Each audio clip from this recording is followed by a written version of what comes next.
I would define failure as just giving up. There's a lot of years I spent thinking, oh, you can't do this, you can't do that.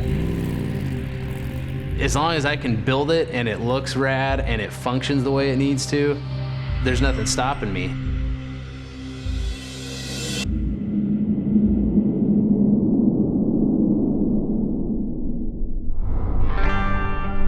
Growing up in Grass Valley, me and my family were down on like the main street, and you hear this rumble off in the distance. You don't know what it is. You know, you look over your shoulder, you look down the street, and here comes a bunch of headlights. I remember being a little boy just sitting there like in awe, trying to imagine what they felt like on their bike, and I always wanted that.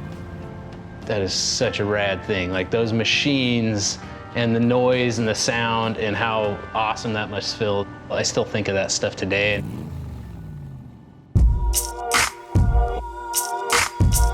The customers that we have love the bikes that we do just for the fact that they are different and they are unique.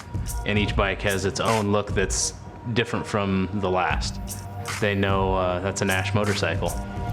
I see the ones that I've built in the years past, and I can actually reflect what was going on in my life while I was building that bike. So I can look at that bike the same way you might smell something in the air and it reminds you of something. I look at that bike and it reminds me of that time period of when my kids were being born, or you know, whatever was going on in the business. It was pretty difficult getting started in the motorcycle industry. Starting off, it was me and my brothers that started the business. We did a couple of landscapes to be able to build up a little bit of money to throw in the bank so that we could actually open up our first shop and put rent down. My wife took a job cutting meat up, making sandwiches, and she hated it. I had a job actually doing a paper route while I got the shop going. So like, you know, we didn't have hardly any money. We literally had $20 to our name. We were driving down the road and the $20 bill blew out the window. And we were like freaking out because we were like, when we pulled 20 bucks out, we were gonna go get something to eat. It just killed us. And still to this day, we joke about that. As soon as I got my first Harley, I had it for probably 6 to 8 months, and a buddy of mine wrecked it. Did changes on it probably 3 or 4 times, and then I finally did like a full Nash motorcycle build with that bike and just turned it into something that was completely crazy. I have a picture in my head. I build it the way that I want to, and that's the uniqueness of it. Nobody else could do it that way because it's only me that's doing it. There's something I love so much about being able to work with my hands every day.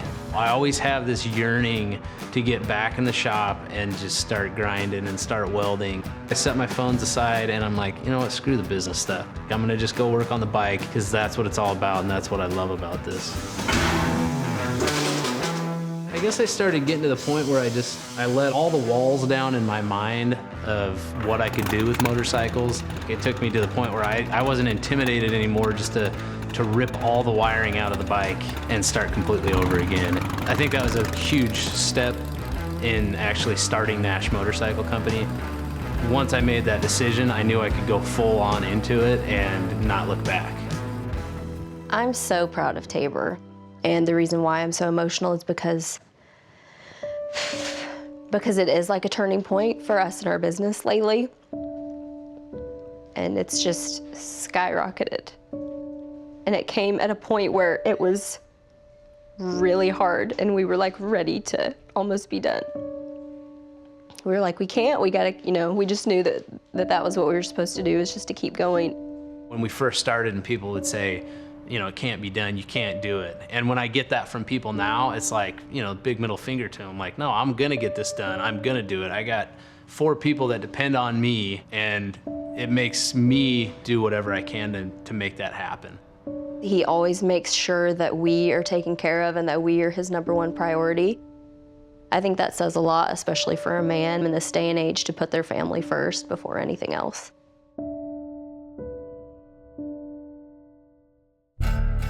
I've been able to work in the motorcycle industry for years, and I've been able to make my contribution to the motorcycle world with the parts and the motorcycles that I build, but my greatest creation is my children at the end of the day. I love them and I want them to grow and I want them to learn and have everything that I have and the knowledge that I have, and to be able to pass that on to them so that they can take that knowledge and take that to the next level.